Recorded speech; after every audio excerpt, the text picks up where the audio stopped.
Hello, everyone, and welcome to the Rails Board Orientation Meeting. This is Friday, July 24th, 2026, and I'm Gwen Gregory, President of the Rails Board, and I call this meeting to order at 9:31 a.m. Stacy, will you please call roll? Jennifer Cuttrell. Here. Jennifer Cutshall. Oh, wow. Okay, Tori Ferguson. Here. Megan Go. Here. Gwen Gregory. Here. Victor Henhosa. Here. Ron Halligan.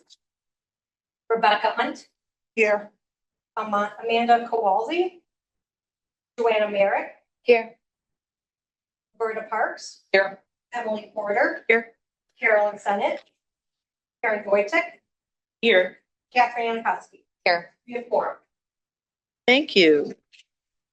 We will handle guests and public comments at the same time. Monica, will you start? Yes, Monica Harris, Rails. Joe Philippek, Rails. Deanna Herner, Rails. Casey Palmisano, Rails. And Slaughter, Rails. Dan Boss from Rails. Shirley Swanson, Rails. Kate Edox, Rails. Sam Daly, Rails.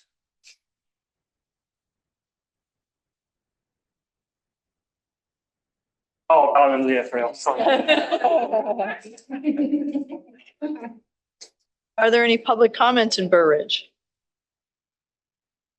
Stacy, were any public comments received by email? There are no public comments sent by email.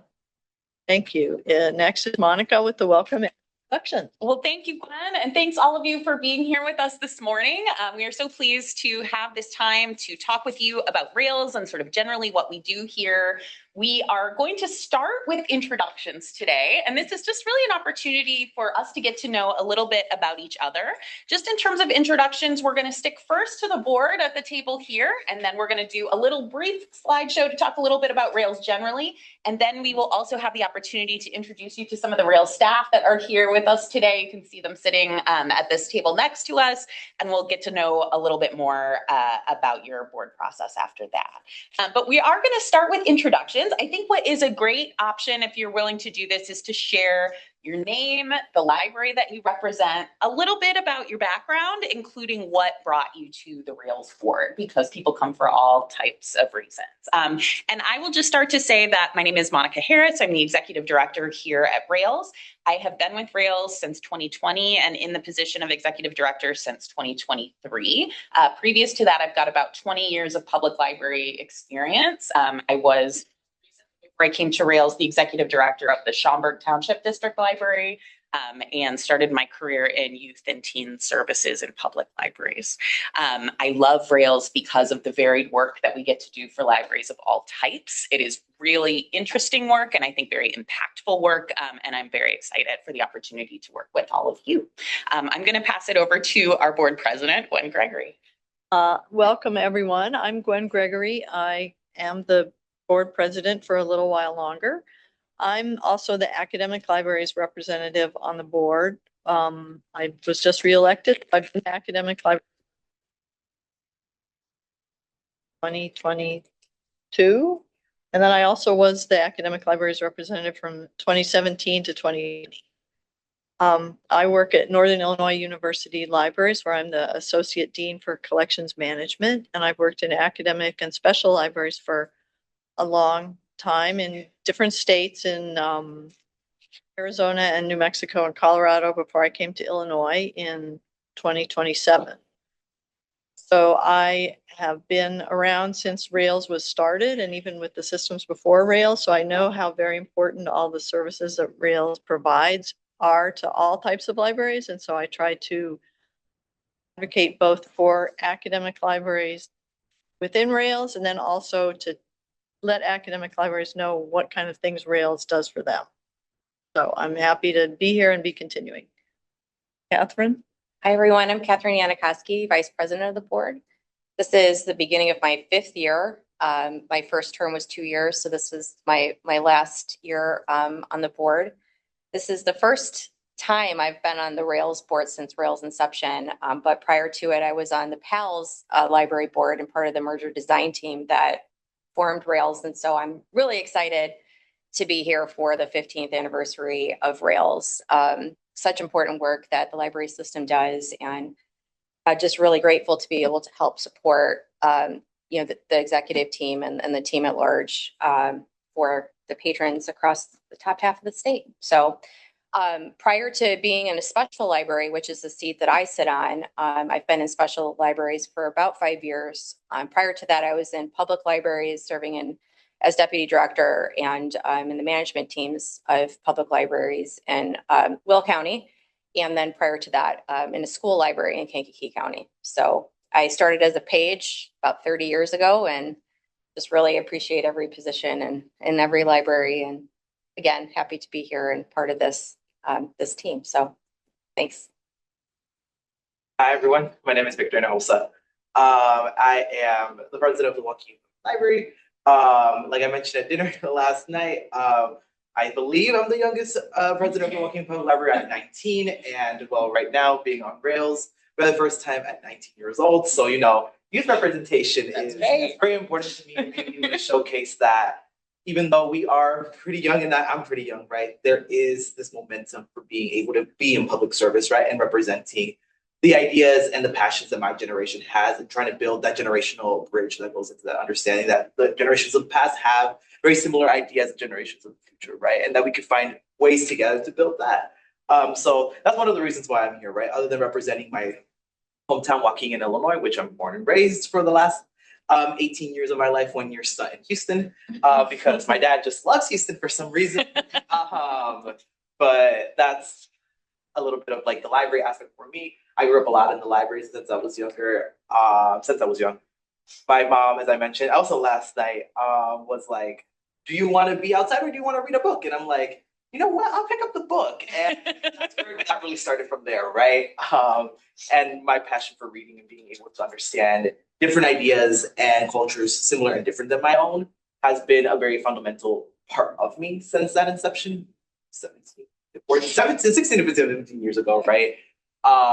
And that's why I believe being able to be here and give my 2 cents on policy and programming and just in general, help in any way I can is important towards me, especially representing people that may not think this is a place for them, but showcasing that it's very useful to be in places like this and showcasing that your voice matters. I am also a second year at the University of Chicago, studying economics and public policy studies with a concentration in educational policy. And right now I work at the Leap Forest Openlands, which is a conservation land trust and nonprofit, and a programming intern at the Morrison Family Foundation, which also works with a lot of nature-centric organizations to really bring green and blue spaces to low-income, majority minority communities. So, the community service and nonprofit has always been something that I cared about since I was young, and especially right now. So yeah, that's a little bit about me. I'm exhausted. I'm also probably the oldest Rails board member. So I'm Rob Parks, and I am a trustee at Peoria Public Library, and I fill a trustee seat. I'd never heard of Rails until about a year and a half ago when Tom Staggs asked me to run for the board. And I said, what is it? And I understand interlibrary loan because I use it all the time, but I just assumed it happened by magic. And it doesn't. But I'm happy to be here. I've served on the board 1 year and I came back to the I'm not a librarian. And I came back to the orientation this time so I would understand it better because you all have lingo. I ran the Chamber of Commerce and then I did fundraising for a hospital system in Peoria. And they all have their own lingo. The hospital system was the worst. Agreed. Yes, yeah. I often didn't know the topic in an executive committee meeting. And they kept talking about MISA one time. And I thought that was like MRSA and a hospital acquired infection. It was Middle Ionized Surgical Associates. But how would I know that? So They're anyway, such big fans of acronyms. so I'm happy to be here. I'm Megan Gove. I'm the director at Talcott Library in Rockton, which is north of Rockford, right up by Wisconsin. I fill an at-large seat. This is my second year on the board, starting my second year on the board. And I ran for the board because I run a very small library. And the more I've been in the library this systems world, the more I realize there's not a lot of representation for smaller libraries. And I've been at my library since 2013. I've been the director since 2015. I took my library through a referendum and a $2.5 million building renovation and addition project. So I got to the point where I've got a really good team and I feel comfortable being away so that I can do things like this and kind of try to help out and give my thoughts based on my experience. So. Hello, my name is Emily Porter. This is starting my third year on the Rails board. Couple of years ago, I had a, career shift and I started working at St. Anthony Medical Center, part of OSF Healthcare.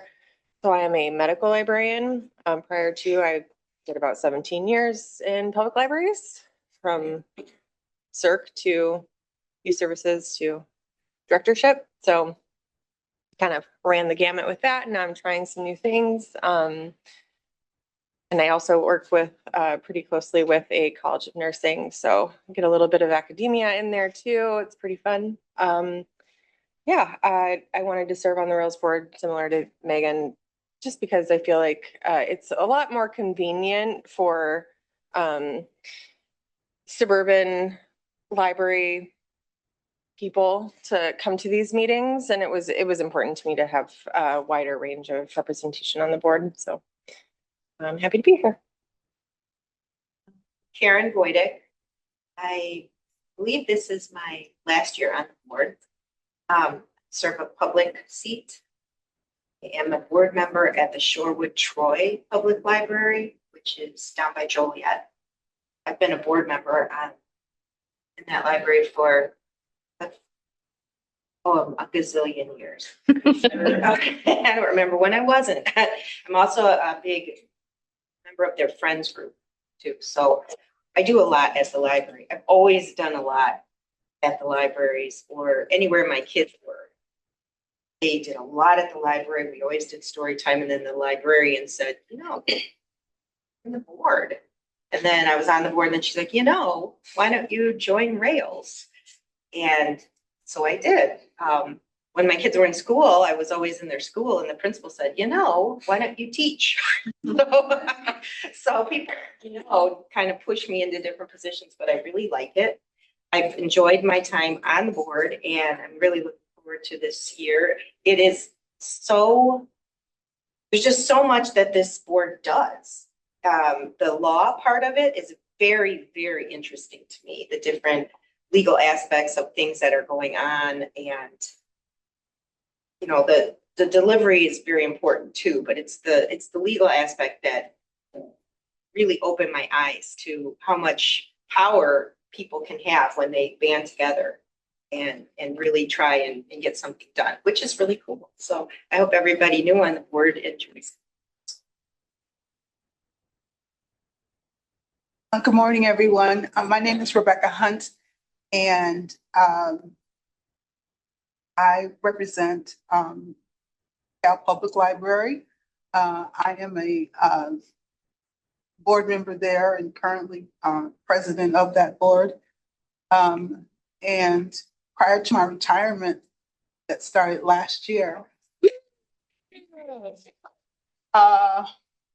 I was an associate professor at Northern Illinois University, and I taught instructional technology, research, assessment, and I also taught students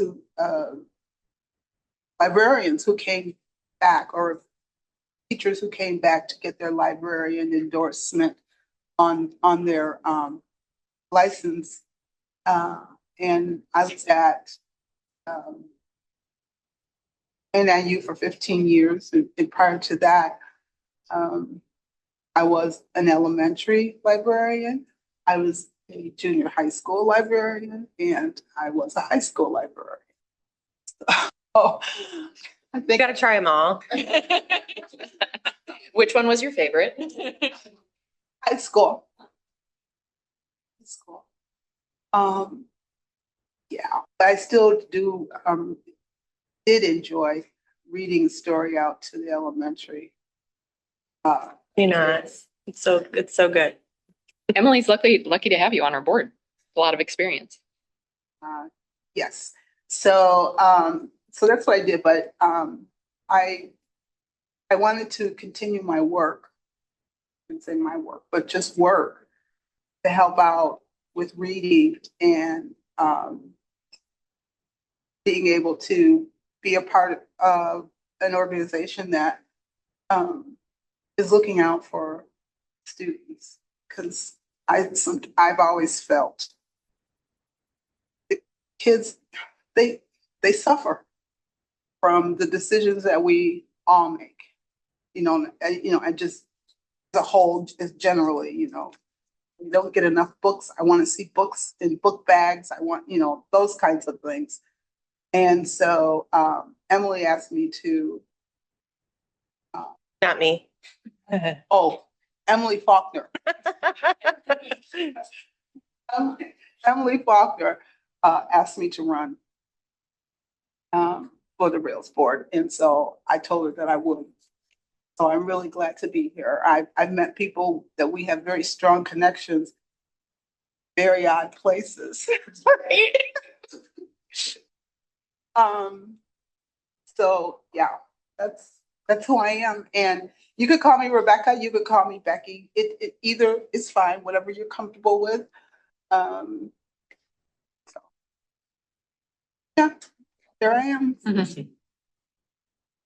I'm Tori Ferguson. That'll help with the Victoria. I represent Prairie Creek Library down in Dwight, Illinois, about 4,000 people in Livingston County. I am the board president. I have been on the board for 3 years. I'm originally from New Jersey. I have zero experience with the library other than being on the board. I was a merchant mariner. I worked on submarines for 8.5 years at Electric Boat up in Groton, Connecticut. I was a nuclear test engineer. After that, I became a college professor and taught marine engineering for 3.5 years at the United States Merchant Marine Academy in Long Island. Met my wonderful husband, who is in the Navy, but is from Dwight. So we decided to move to Dwight. I worked at Braidwood Nuclear Power Station for the last 9.5 years, and recently just took a job with corporate now, and I'm in charge of all of our fleet training. So we have 13 power plants in our nuclear fleet, and I do all the centralized initial training programs. So I love education. I love reading. So you're going to have a lot of things I have know nothing about. Zero acronyms that will make sense. I know a lot of acronyms, but nothing that will help here. So if I do ask questions, which I love to do, normally they're just coming from a place of me trying to understand. I know a lot of systems that are not what you guys are used to. So hopefully you don't take them as anything more than just a question. That's truly all I want to know is learn more. I was going to do that for a career, but I decided to be a fundraiser instead. Sorry, I came from Byron Public Library, so like the power plant was a much bigger part of my job than I thought it would ever be. Yep, we weirdly take over communities. Hello, my name is Joanna Merrick, and I am an elementary school librarian at Spring Avenue Elementary, which is in LaGrange, not too far from here. I have been there for 18 years, which means right about when Victor was born. Great. No, but I love being a school librarian. I actually started working when I was in graduate school at Dominican University for my library degree. Started working at Forest Park Public Library, which is where Kate Nienhoff was my boss. So here we are together again, which is pretty exciting. And I think that school libraries are potentially where the world can change. I think that the school library, specifically at elementary school, but also at middle school and high school, we have a captive audience, and those kids, they have to be there And to have a school librarian who can be a partner in the early literacy process, I think is really important to create students who are able to think critically and engage in conversation and find windows and mirrors and doors through books, and also just be encouraged to read outside of their, their comfort zone and their imaginations. So I'm really grateful that the district where I work is supportive of school library programs and also of me being on this board. The location from LaGrange to Burbridge was very important in my negotiation with my superintendent. So I'm very grateful for my district support to be able to serve on the board. I got here because Monica Caldecott, previous school library seat, sent me a text message and said, you should do this. And as a lot of us know, when Monica Caldecott do. And so I'm grateful for her guidance also. And I think that school librarians are a scrappy bunch, and we kind of can approach things with a different perspective maybe than other library or library adjacent people. But I think ultimately the school librarian can say that what we also really love is just community with other like-minded people who support libraries. And so professionally and personally, I'm really looking forward to being on this board and having an opportunity to influence how school libraries and public libraries and academic libraries and special libraries and library adjacent people are able to influence how Illinois makes libraries a really pivotal part of the community, because I think that's the great equalizer, is to have access to information, and all of us are doing that in our own ways. And I'm really honored to be a part of this group.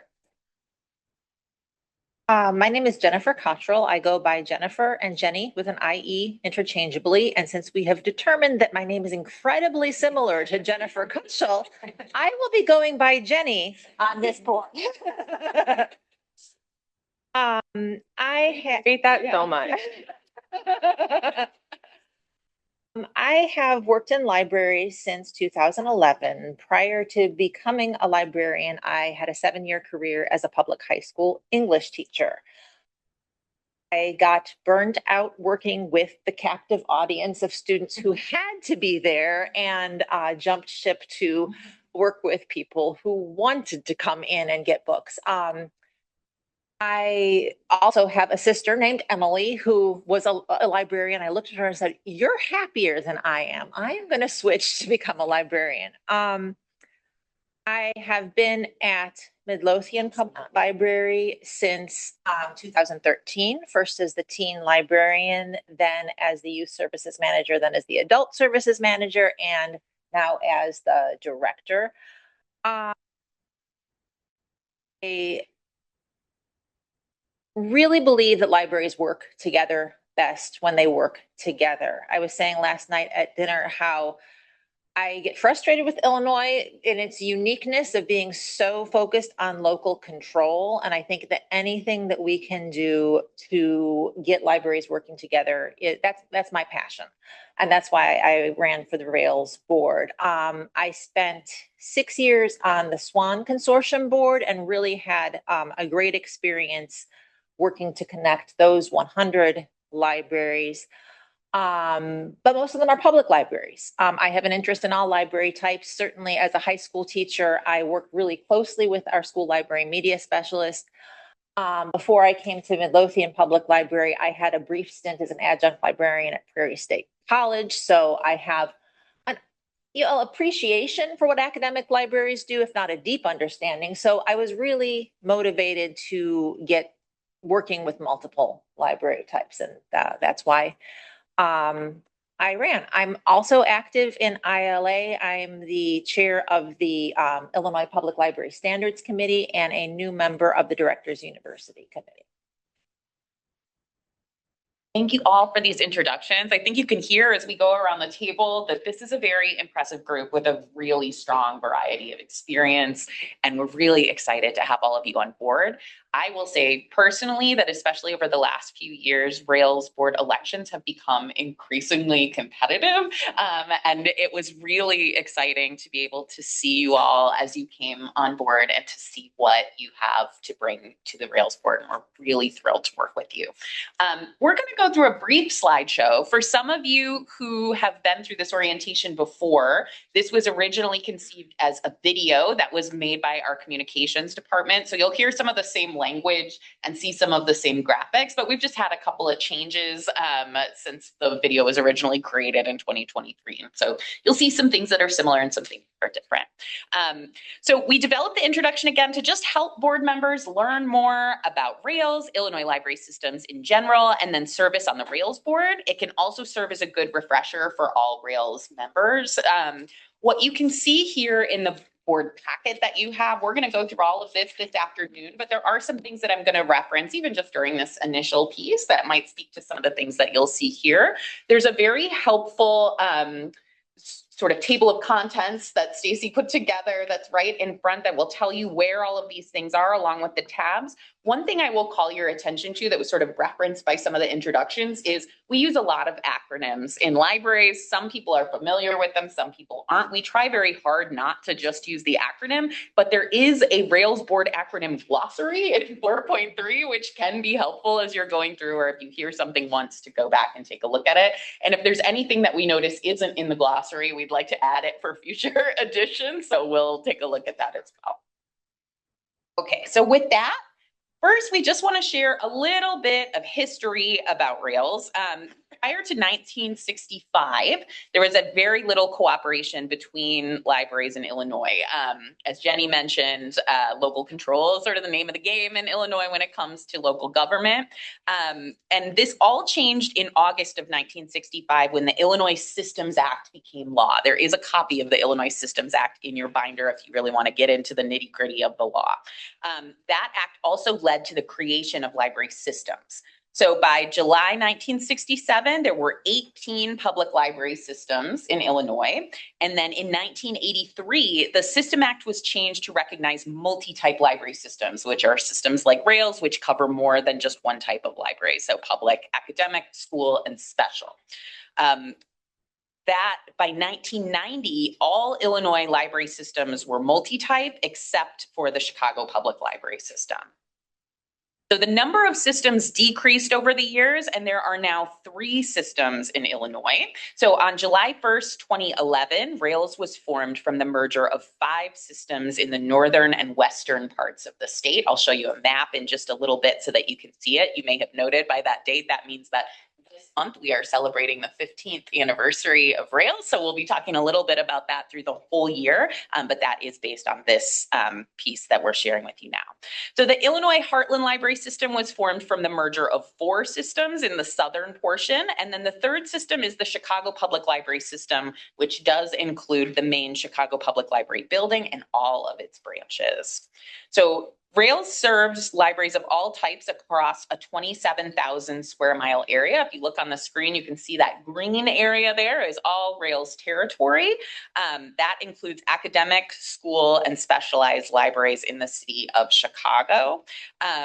You can see here the Chicago Public Library is its own system. We serve more than 100 libraries in the city as well. Rails is funded by an annual grant from the Illinois State Library through the Secretary of State's office. Our fiscal year runs from July 1st through June 30th, and we submit an annual area and per capita grant application to our state library by June 1st of each year. That does include an operational plan, which you'll also have here in your binder, that highlights our planned activities for the coming fiscal year and our budget. The operational plan is based on the Rails strategic plan, which you'll be hearing about a bit later. And as we will note, our strategic plan that you are seeing in our operational plan was our 2022 through 2025 strategic plan. We are currently engaged in the process of developing our new strategic plan, which you will have an opportunity to provide feedback as we move through the process. And that plan will be for 2027 through 2029. The Rails board reviews and approves the area and per capita grant application at their May meeting each year. Rails is governed by a 15-member board. All of you are serving on that board. The law dictates that 8 of those board seats, so you see that indicated by the turquoise on the bottom of the screen here, must be filled by public library trustees. There is also a specific seat for academic, school, and specialized libraries, as well as 4 at-large seats that can be filled by public library trustees or staff from any type of Rails member library. The Rails board job description, which you also will have here in your folder, outlines the general duties and requirements for board members, and that includes actively participating in 11 board meetings a year, establishing and approving Rails policies, hiring the Rails executive director, and acting as ambassadors for Rails by promoting our programs and services to staff and trustees at Rails member libraries. All board members sign the job description at the beginning of their service to indicate that they have read and understand it. If you haven't done that already, we'll be collecting that from you today. Rails board members are also asked to serve on at least one committee. The executive committee includes the board president, vice president, secretary, treasurer, and 1 additional board member. Board members are also asked to serve on other committees. These committees sometimes change depending on the priorities of the current board. What you see here are all of the active committees of the board that we have. We are going to spend a little bit of time talking about this afternoon, but they are advocacy, consortia, nominating committee, resource sharing, the executive committee that I just mentioned, the policy committee, and the universal service committee. So if you have questions, we'll have lots of opportunity to tell you about the work of each committee along with the cadence of how they meet. This is a picture of our staff from our most recent staff day. You can see everybody here. We do have a relatively large staff that's spread over 5 locations, and more than half of our staff are delivery staff, and which is something that a lot of people don't necessarily know about Rails as they're coming through. Our delivery staff are a hugely important part of our operations, as delivery is a hugely important service to our members. This photo, again, is from our most recent staff day in April. We do have 5 service centers located across our area. So where you are today is our Burr Ridge Service Center, and this is our administrative headquarters. But our other service centers include Bolingbrook, Bull Valley, East Peoria, and Rockford. It's a little small up there, but you can see there's a little star that sort of shows where each location is. We do some travel throughout the year. We usually do 2 off-site meetings, and we're hoping to be able to visit one of those service centers in the coming year. So you have an opportunity to see that as well. Now, Rails serves approximately 1,200 member library agencies. So library agency is defined as a main academic, public, or specialized library building, or the main school district office. So there are approximately 3,700 individual buildings, branches, and schools in Rails. School libraries, as you can see here on this graph, represent the largest portion of our membership. Though public libraries generally use Rails programs and services the most, we're actively working to even out some of that usage a bit more. And we want to ensure that all of our members know about the different services that we offer. Board members can really help with these efforts. It's really important that you work as ambassadors for Rails, which is a role, of course, that we highlighted earlier in this session. The Rails strategic plan also includes our mission statement, which you see right here behind us on the wall. It's also on a lot of our promotional materials. It's We Connect Libraries. That actually was, it came up with during our last strategic planning process by someone who was on the Rails board. And I think it really kind of effectively shares the varied work that we do here at Rails. It does also include our vision statement, which currently is thriving libraries are essential to all learn, live, or work in Illinois. The vision statement is something that we are talking about potentially changing as a result of our strategic planning process. The board members who took part in the workshop that we did on June 30th provided a lot of really great suggestions for things that we could consider for the new vision statement, but we would love to hear from all of you as we move forward on that as well. All of the programs and services that Rails offers flows from our strategic plan. So as we noted, the Rails board approved our current strategic plan in January of 2022, and we're working on a refresh of that current strategic plan. What we mean by refresh is that Overall, we're looking to basically retain the 4 main goals that are part of that, and then we will update the objectives based on how we want to move those things forward based on the varied feedback that's coming from our membership. What I want to do is just share the 4 main goals with you. The strategic plan, the 2022 through 2025 strategic plan is also in your binder. If you want to take a look at it as I'm talking about it, it's under that red tab. It's 2.1, the Rails strategic plan. So you'll know what I'm talking about here are our strategic goals, but the objectives are the things that we're looking to update in this next process.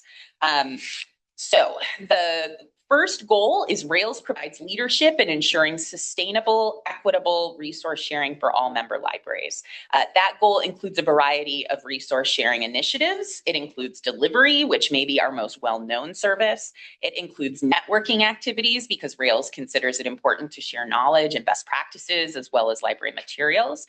It includes the discounts that we offer to member libraries, support for shared online catalogs, and a variety of initiatives, including Find More Illinois, eRead Illinois, and Explore More Illinois, which you'll hear more about later. You will be hearing more about our services all throughout the year.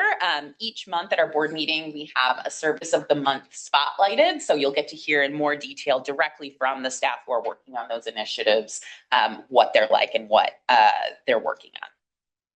Strategic Plan Goal 2 is Rails models best practices in equity, diversity, accessibility, and inclusion, or EDIA for short. Rails considers it very important to model EDIA best practices for our members and to support their EDIA efforts. We offer a variety of continuing education opportunities focused on this topic. We have an EDIA mailing list for members to share what they're doing. We also have a world language cataloging service program that is available to libraries statewide. Internally, we have a workplace climate team that plans activities to help Rails staff learn more. We also work hard to make sure we have as diverse a Rails board as possible. That includes diversity in a number of areas, including race, ethnicity, geographic area served, age, and library staff position. Strategic Plan Goal 3 is Rails assists libraries in preparing for the future. This goal includes our very popular continuing education programs. We offer a variety of in-person and virtual workshops for all levels of staff at all types of libraries, and we offer trustee training opportunities as well. Goal 3 also includes a variety of other advocacy-related activities, such as our project to gather reliable data on school libraries, which is the SLATE project. That's so we can help to ensure their survival. There is additional consulting services that are offered to libraries and other initiatives to keep our members up to date on the latest trends and challenges that are affecting libraries. And then Strategic Plan Goal 4 is Rails leads along member libraries to develop and strengthen the Illinois library community and expand services to all. This goal is really about partnership and collaboration. Rails has many, many statewide partners, and we work with them on projects of interest to all Illinois libraries whenever possible.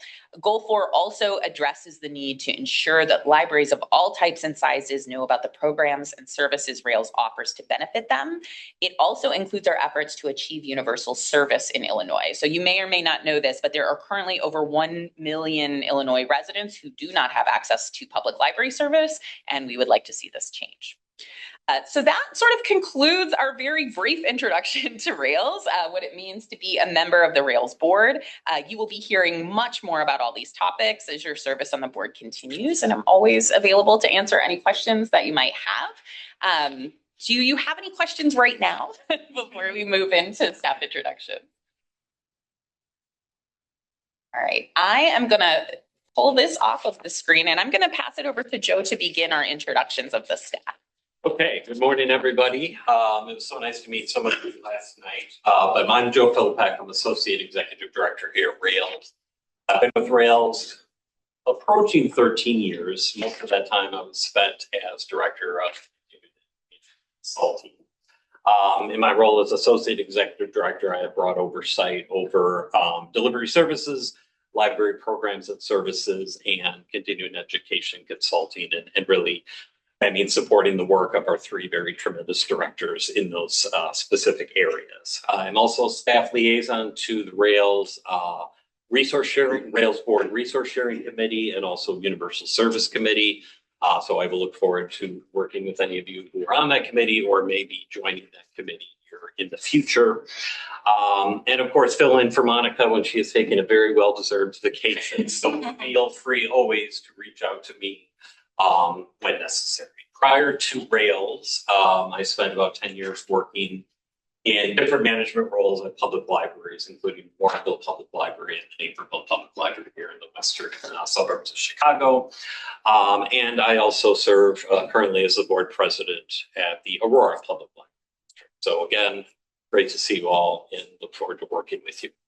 I do want to actually, before we turn it over to the staff that are in the room, we do have a couple directors who could not be here today. So I'm just going to let you know who they are, but you will have an opportunity certainly to hear from them, to see them at future meetings, and very much important to our operations. First of which is Mark Hatch, who is the director of delivery and facilities. He has been in that role at Rails since 2012. Mark helps oversee those delivery operations, which you're going to be learning so much about during your time here on the board. As Monica says, our delivery operation employs more than half of our staff, over 50 staff, and operates out of those 4 delivery service centers. Mark is very passionate about logistics and about efficiencies, making our operation as efficient as possible. And really his expertise is one of the primary reasons that our Rails delivery operation is foundational and such a service across our operations. So Mark's role in that. The other person that couldn't be here today is Layla Heath. Layla is our Director of Library Resources and Programs. Layla has been in that role since 2019. The areas under Layla's direction includes our Deals and Discounts program, our eRead Illinois program, our Find More Illinois program, and Explore More Illinois. And if any of those you have no idea what that program is, don't worry, because again, there will always be information in board packets about those programs, and during the course of our board meetings, you will learn a lot more during service of the month. You'll hear from the staff that are really directly managing those programs. Layla helps manage a team of 6 who help manage those 4 programs. I will just say Layla is a tremendous negotiator and negotiates so much on behalf of us here at Rails and certainly on behalf of our member libraries. And Layla has done so much to grow these programs at the same time building very fruitful partnerships and relationships with not only vendors, but a lot of state and national organizations that are so important to the work that we do. So I look forward to you having the chance to meet both Mark and Layla going forward. So I think with that, then we can shift to some of the other directors in the room for introductions. Would you be okay to start, Sam? I am Sam Daly. I am the HR director here at Rails. I've worked in a variety of HR roles throughout my 12 years here at Rails, and I have nearly 20 years of experience in the HR profession. The HR department, we're a team of 3, and we work to support the organization in a wide range of areas such as talent acquisition, performance management, employee relations, benefit administration, policy compliance. We also do organizational development and compensation, just to name a few. When I often explain HR and the role of HR, I always share that HR has a dual role. There's a dual responsibility in HR. It's to support and protect the organization while also advocating and supporting the employee. And I take those roles very seriously. I strive to approach every situation with fairness, consistency, respect, and equity. And I think that it's a very important role in the organization. I look forward to getting to know each and every one of you in whatever capacity while your time is here on the board. Thank you all for your service and welcome to Rails Board. I'm not going to stand. I'm Kate Niehoff. I'm the Director of Consulting and Continuing Education. And just like the title says, my team of 2 coordinates all of the continuing education that we do. So those are the webinars and the workshops that you see on our calendar. we coordinate the CE event grants. So we give money to other library organizations to put on continuing education events for Rails members. That's our Catalyst Leadership Development Program that was new as of last year. And then we also coordinate with other organizations like the Heartland Library System and ILA to do things like Directors University and Directors University Advanced. And then on the consulting side, we help libraries that call us, just like we are the reference desk for librarians. So everything from like legal requirements to best practices. And then last, we coordinate training for Rails staff as well. So looking forward to working with y'all. Sharon Swanson, I'm Finance Director here at Rails. I've been here for a little over 14 years now, in a variety of progressive roles within the finance department. At one point working very closely with the local library system automation programs that some of you, some of your libraries that you represent are a part of. I lead a talented team of 4 other accountants, and together we pay the bills, do the normal things that the finance department would do, invoice all of our member libraries and our partners throughout the state, perform all of the financial accounting for both Rails and the 2 local libraries consortium that we provide services to. I also coordinate the annual audit for Rails. I say I'll coordinate the annual audits for those 2 consortia. We also, I lead the Rails budget process annually, which will be presented to you in May as part of your, as a part of our area per capita grant application. I play a vital role in terms of aspects. And I also, as Sam mentioned about compliance, am focused on compliance with accounting standards, internal controls, all of those policies that you all create, if you're a part of the policy committee and that you all approve as my board. I also personally serve as the Illinois Youth. And looking forward to working with all of you and learning more about all of you. And we'll be, I know you all will be looking forward to hearing from me every month. Hi everyone, I'm Dan Bostrom. My role is Director of Marketing and Communications, and we are a 5-person team. We do things like send out the weekly e-newsletter, which I hope you are all subscribed to or go to subscribe to. We do our social media, which I also encourage you to check out. We have a wonderful social media presence. We handle the email lists, the Rails website. We do things like print handouts. We hold virtual events like member meetups, member updates, online roundtables, which you are all invited to attend and participate in. We have a great video presence. We do the Rails Minute video, which is a monthly series kind of talking about what's happening on Rails. We have a really popular and viral podcast called Can't Shelve This, which is focused on school libraries. We do things like we handle the conference presence. So when we go present or have a booth at the Illinois Library Association conference or the Association of Illinois School Library Educators IL conference, we manage that. We do site visits. So someone from our team will go out and visit people directly at their library. We still believe in that face-to-face as a really great way to communicate with our libraries. We do other things, fun things like we have an online store, which you can check out. We do networking for our libraries.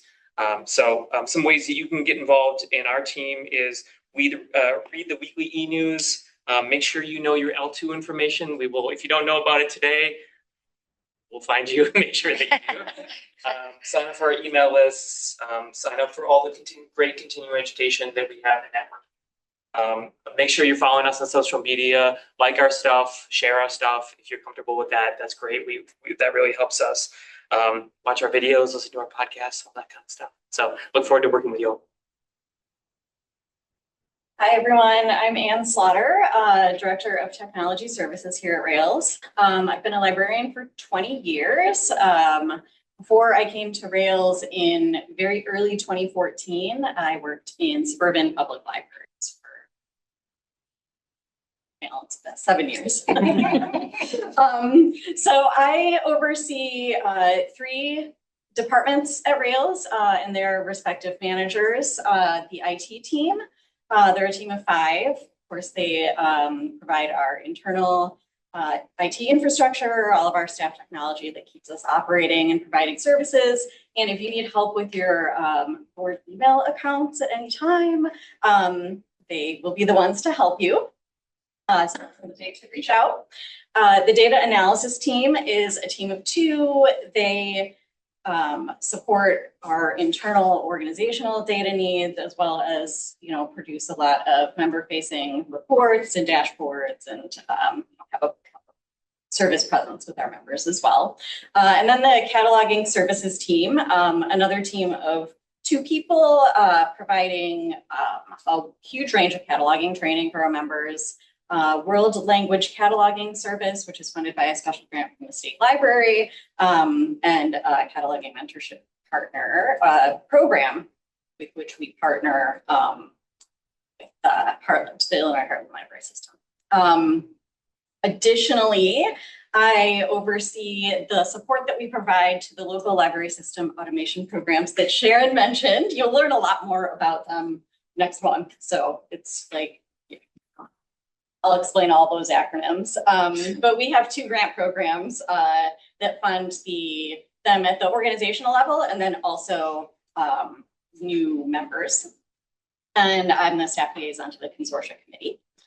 I also oversee L2, the library learning and event calendar that Dan mentioned. That's a statewide platform. It's always been a collaboration between systems. Just another special grant from the state library that you see reflected in our finances. And then finally, I oversee our digital equity efforts, generally supporting library capacity to provide services and serve their communities and, internet access, technology, equipment, and skills. What that looks like is I serve as the chair of the Illinois Broadband Advisory Committee, or broadband. I just combined like the department and anyways, Broadband Advisory Council chair, which is out of the Illinois Office of Broadband. Also have partnerships with Cook County as well as the UIUC iSchool and general kind of awareness raising for our members on advocacy and funding issues, sources for them. That is me. I'm gonna pick it up. Hi, everyone. My name is Stacy Palmisano, and I started at Rails. I'll stand up so you can see. I started at Rails in 2019, and I've been extremely fortunate. I've had 3 roles here at Rails. Started as an administrative assistant, special projects coordinator, and last year I stepped into the role as executive assistant. I support Monica. I am the communication, the first level of communication for all of your board. And I also manage the board meetings, board orientation, and I'm very fortunate. I I'm supervisor of our team of 5 in administration. We have 2 special projects coordinators and 2 administrative assistants. Prior coming to Rails, I worked as an administrative assistant at Indian Prairie Public Library, which is the closest library here to Burr Ridge. And I also am on the board of Indian Prairie Public Library, which I was just recently appointed to vice president. So I'm very excited. Thank you. And recently I was just appointed to the Illinois Library Association Reaching Forward North Committee.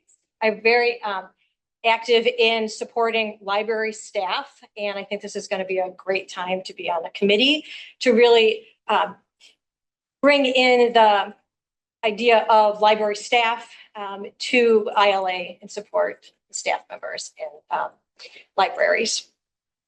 So Liana is my newest person on our team, and she is our administrative assistant. So I will go ahead and let her. Hi, I'm Liana Herner. Like Stacey said, I, as of Monday, am an administrative assistant here at Rails.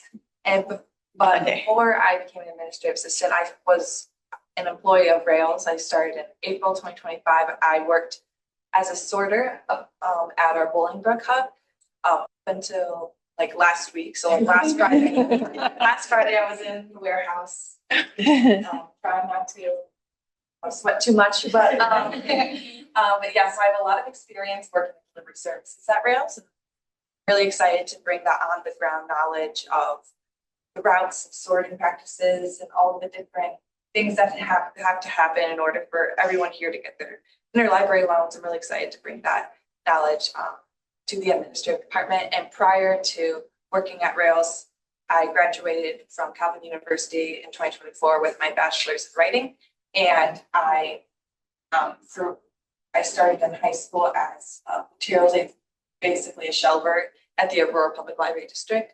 So I've been, since I was a teenager, I've had a lot of experience working in library services. So I'm excited to take that here. Thank you all. I think one of the things that you will learn in your time in Rails board service is that Rails is what it is because of our staff. We have truly an incredible team here who supports a variety of services. And I really hope that you will take advantage of the opportunity to talk with them more and hear more about the work that they do. It's very, very impactful. Before we move on to a new section, any questions, anything that you all would like to ask either to the staff or about anything we've talked about so far today? Yes, thank you for their service. Like, that's the biggest one. I almost started applauding, like, oh my God, so many things. So much. One thing I want to just say is that I don't know that I just found out that some of my board didn't realize is that we don't pay Rails. Libraries don't pay Rails anything. There's no fee to be a member of Rails. There's no fee for the libraries for the delivery that they give us all. And I think that's really insane and amazing. And so that's just a fact that I want to make sure that you know, because a lot of you being trustees, maybe you don't know because one of my trustees didn't know. So anyway, it's just. I think that's so important, Megan. And that is what the Illinois Library, kind of Systems Act does, is that the Illinois State Library supports the work of the systems, which in turn supports the work of the libraries. They do not have to pay to receive these services. And it is the thing that is, I think, most unique about Illinois libraries. Also, there's no Burr Ridge Library. We are in an unserved area. When we're talking about those 1 million unserved who do not have public library service, this building is actually in an area that's unserved. And I can show you a map a little bit later if you're interested that kind of shows you how that breaks down. Every maybe few weeks, we have someone at our back door with a backpack thinking that they can come in here and check out books. Disappointed to know that this is only an office. And feel bad every time, but yes. You want to say something? Okay. Well, we will move into an opportunity to look at our Rails operational plan. Joe and I are going to split this up a little bit just to share just a few highlights of some of the things that we have coming up here. If you are interested in looking more at the operational plan, again, you do have access to these things in your folder, but we will share with you just some highlights to start out. And these are things that were covered and approved by the board as part of what we submit to the Illinois State Library for the coming year. So the first piece that we're going to share with you are just new initiatives related to keeping members informed. So we are currently looking at some options for creating new member-facing models and tools to communicate library advocacy efforts. One of the things that has come out really kind of very strongly from some of our initial surveys that we have done with the Rails membership is that they very much appreciate the advocacy that has come from Rails on a variety of library issues. We know that we can continue to provide more support and help on that. So Dan and our communications team are going to be leading some new initiatives to explore some new tools that libraries can use in order to share their story with their communities. Further development of Railcar, which is a data collection and analysis that's related to, and this is something that you will see frequently. This is LSATs, and that's something that Anne mentioned, that she works very closely with all of our consortia as we look at analysis of how the different consortia in Rails territory, and we have 6, use different kind of opportunities to share what they are sharing and compare with one another, as well as looking at other opportunities for efficiencies in library automation. Promoting, yes, of course. You need to define LSAT. Yes. At least Tori and me. Absolutely. So I'm going to go to our 4.3 section in the informational guide. And so if you look there, the LSAP is Local Library System Automation Program. So just for a little bit further information, they're shared catalog systems that are coordinated and supported by the Illinois Library System. You heard Jenny talking about being on the SWAN board. SWAN is one of those consortia. But essentially, if you're going to your local library and you are in a shared catalog system along with many others, then that library is part of it. And anything else you would share?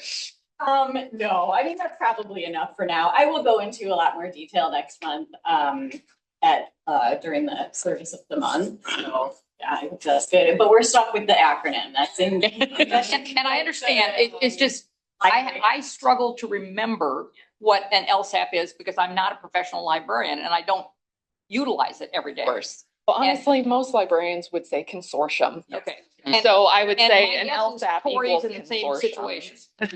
So I'm willing to ask the questions. So which we truly appreciate. Something that I didn't know. I remember that you said you don't use acronyms. You try to define them, and you did too. You're right. You're right. I appreciate you. So, just for maybe a few people in the room, the Illinois State Library, and then the systems, and then the consortium, and then the individual libraries. It's like a hierarchy that nobody really talks about. We've talked about that, whether it might be helpful to have an infographic that sort of, can get into that because a lot of people struggle with that. There's a lot of confusion just like naturally. Like what are the roles? And then also like a long history of, interrelationships between regional library systems and the consortia. Many of them used to be departments of regional library systems. And so the confusion is understandable. But yeah, shared catalog consortium is, the slightly less jargony term. But it's a group of libraries sharing catalog software. I think our new board members all represent, we have Jennifer that's part of SWAN, Tori, I think RSA, Rebecca, I believe Prairie Cat, DeKalb, and Victor CCS for one. So that is like most of the LSAPs that we're talking about. It's right there. Yeah, the only ones missing are, I think, Rock River Library Consortium and Pinnacle, right? Yeah. And you will see on this board, I didn't have any idea what an RSA was. Yes. Yes. Even though you're part of the consortium, right? Yeah. Oh, right. You're in Pinnacle. Of course. Thank you. Yay. Small and mighty. Well, and so just to kind of continue on that. So another thing that Rails seeks to do in this coming year and always seeks to do is to promote the value of consortium membership to all types and sizes of Rails library. You'll be hearing a little bit more about the catalog grant a little bit later. But by and large, if you really look at how delivery moves through, the consortium are responsible for the vast majority of the materials physically that are moving through the system. And that's because that shared catalog allows for shared materials to move through in a really strong way. And so we recognize that with our number one goal being resource sharing, that the consortia are very important to that. We also want to continue to promote and improve the school library advocacy through education, which you'll hear us call SLATE a lot. Data dashboard. It is really an incredible tool that was built by our data team, and particularly with work from Jeanette Durucki, who's part of that data team. Just as a little bit of background, we were contacted in the early days of COVID, like around 2021, by Keith Curry Lance, who is a very well-known library researcher who does these data studies, the SLIDE project in particular, about school libraries. And they were missing a lot of data nationally to be able to tell the story of school libraries. And what he told us at that time was that half of the missing data across the country came from Illinois. Illinois just did not communicate the staffing of their school libraries, the funding of their school libraries in the way that other states did. And there's a lot of reasons for that. But what happened was that we brought Jeanette initially onto Rails specifically to work on this project. And she has done lots of amazing work since then. But this project still exists and is something that is a very valuable advocacy tool for schools. It notes how many certified school librarians, what their budgets are, what the staffing is district by district across Illinois, and that has to be updated. So a very valuable tool that has a lot of potential for further use, as well as we really look at the goals of ISLE. ISLE is the school library advocacy group in Illinois, and one of their very strongly stated positions right now is to make sure that there is a certified school librarian in every school, which is a really valuable goal to work towards. Absolutely. I think one of the challenges also is that the Illinois State Board of Education, which is ISPE, doesn't necessarily have like a school library person. There's people who kind of like work with school libraries, but they're not, it's like they're also working with like assessments, or they're working with like principal leadership. And so it's not really anyone's job to collect this data, which is why ISLE, the Association of Illinois School Library Educators, was so grateful that Rails brought Jeanette on as a way to kind of say like, okay, nobody else is doing this, so I'm going to do it. And it's remarkably hard work because there is still a misconception about who's in the library, which is shocking sometimes, because a superintendent person should know who's working in the library. And sometimes that information is just really hard to gather. So Slate really has filled a data hole for Illinois school libraries. And there's obviously a lot more to grow in that, but we're really grateful as an association of ISLE and also just school librarians who know that like somebody is checking in on what's happening, and that makes them feel supported. Thank you for that, Joanna. And I think one of the things you'll note when you look at your Rails board report every month, there'll usually be an update from the Partnership for School Libraries. That's a group that meets monthly from all of the Illinois library sort of organizations that support school libraries in some capacity. So Rails is there, Heartland is there, the Illinois Library Association is there. And we now have a representative from ISBE who also attends, but we talk a lot about the issues that are most important to school libraries, including issues of book banning, issues of, kind of how to get these data advocacy pieces out there, and then other legislation that affects libraries.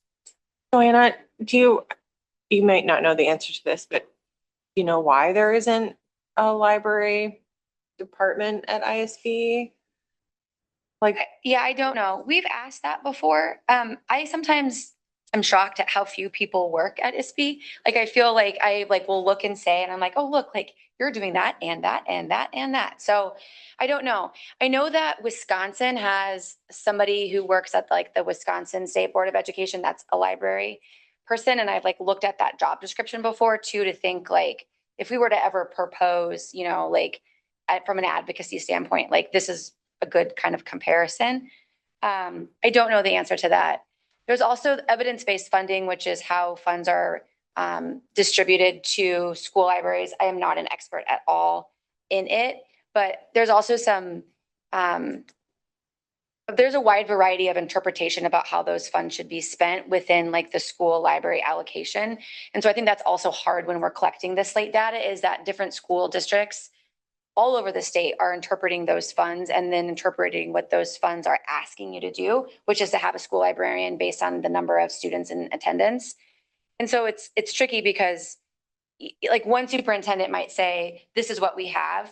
And then another superintendent might say, this is what we have. And it looks like it's the same, but it's actually very different. And so there's also just some like data messiness. And I think, and that's what Jeanette's done a really good job of trying to like tighten that up to say, like, if you say this, this is what it means, as opposed to like one certified person. That doesn't necessarily mean one certified person, because we found out before, like that's an English teacher who does maybe have a library certification, but she's not working, or he's not working in the library. So I don't know, but I do think that's an area of growth that we could continue to work on, and like a long-term goal, especially if we have data that can say that these people exist, but we need some more support in making sure that what they're doing is evidence-based and forward motion as we, prepare students in the K-12 system.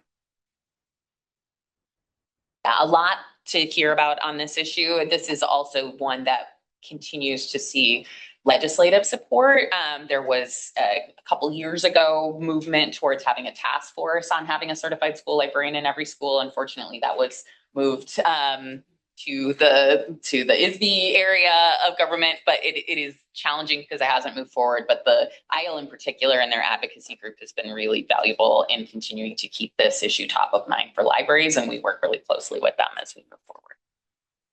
I did also just want to note this is a brand new tool that was actually developed by an intern here at Rails, the Anatomy of Public Library Demographic Profile Data Tool. There have been some great webinars on this recently, but the concept behind it was to be able to provide a tool that directly sort of compares libraries to one another, so people can figure out who the libraries that are most closely connected to them in terms of budget size or community size, and compare the different metrics that they have so that they can have an option to try to determine what best practice looks like for them. This tool has the potential to grow as it moves forward, and it's been a really exciting opportunity to be able to offer something like this to our members. We mentioned some of these things before, so I will mention them briefly. We are looking to debut the new Rails strategic plan. Right now, our schedule would be to have that available to the board to potentially approve at the November meeting of this year, which would allow us to begin 2027 with a new plan. We are also have been actively working with our policy committee on a full update of the Rails employee handbook for the last couple of years. That group, which is made up of Rails board members and along with work from Joe and Sam and myself, we have gone through in great detail every single policy of the employee handbook. And so we will be bringing that to the Rails board for potential approval later this year. We are looking at the potential to do a full electronic records organizational project. This is something that has been discussed for many years and has been very much needed. We have a lot of electronic files here in an electronic file system that was inherited from one of the predecessor systems. So we need to look at this kind of holistically, but this is the type of project that it's pretty hard to make a priority. We're going to be actually working with WILS, which is a Wisconsin library system, is doing a project called the Documentation Lab, which is an opportunity for Wisconsin libraries to do kind of a deeper dive into how to organize their files. And so they have allowed us to participate with them along with Stacy to work on this project. So we're very excited to do this as well. We also have a capital assessment, which Joe will share with you along with Mark later in the year. And that has ongoing goals for how we keep our facilities, and particularly the facilities that we own, in good shape. So there are a couple of facilities updates this year, including keyless entry, replacement of aging climate control systems, and improved security systems. And I'm going to hand it over to Joe to talk about staff. Yeah, so many of you are probably aware of, maybe aware of the Rails Catalyst cohort. This was a leadership training initiative that was very much led, spearheaded the efforts of our own Kate Niehoff over there, and really has been for a long time something our members have been talking about, the idea of leadership development. There have been programs on a state level, but there's been a void, I would say, for a while. So we're really excited this last year to have launched a Rails cohort. There were, Kate, how many total took part in the first year? 48. 48. Yeah. So again, across our membership in different roles within their organizations, a really positive experience. And as you can see, making plans for a second iteration of that.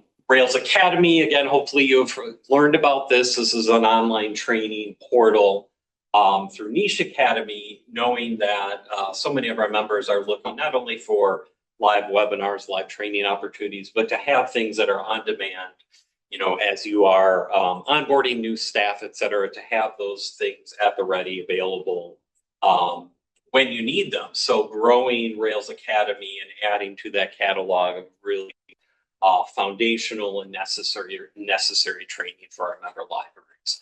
Monica has already talked about that employee handbook. That is, of course, ongoing, and we are getting very close, which is very exciting to us. For those on policy committee, that has seemed like looking for that light at the end of what has been a long tunnel. But as you know, those policies are so important to what we do. Of course, artificial intelligence, the procedures and policies that we are going to need to, both as a leader, I think for our library members to know what Rails is doing, but obviously for our own practices. And then hopefully, certainly for the trustees of the room, the awareness of the iLead Trustee Training Portal, that statewide free resource for public library trustees. Something that we've always felt important, knowing how important that role is, and that there has been a void, I would say, in terms of trustee training. That is led by our friends at Heartland Library Program. They receive an advisory role to really make sure that so as it relates to training, those are a few things we want to highlight. Next, we have delivery. You've heard us say a few times how foundational, how much of a backbone service delivery is. So when we talk about LSAPs, when we talk about interlibrary loan, those things can't happen without a way to get those materials from one library to another. And that, of course, is what our delivery service does. And we do it on a very large scale. We just wrapped up fiscal year 26. And we estimate around 8.5 million items that we moved in the last fiscal year. That's up from the year before, which was up from the year prior. So it's very heartening to know that resource sharing is happening.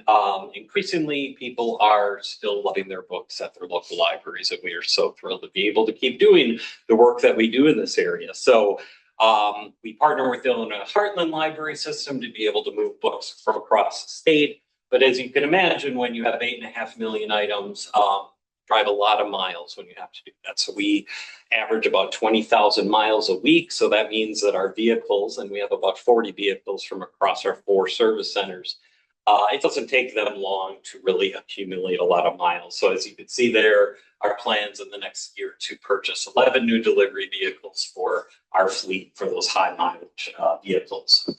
The second bullet point, for many reasons, of course, among them are reporting requirements for the Illinois State Library, and to guide our operational decision making, we need to have solid data when it comes to delivery and resource sharing.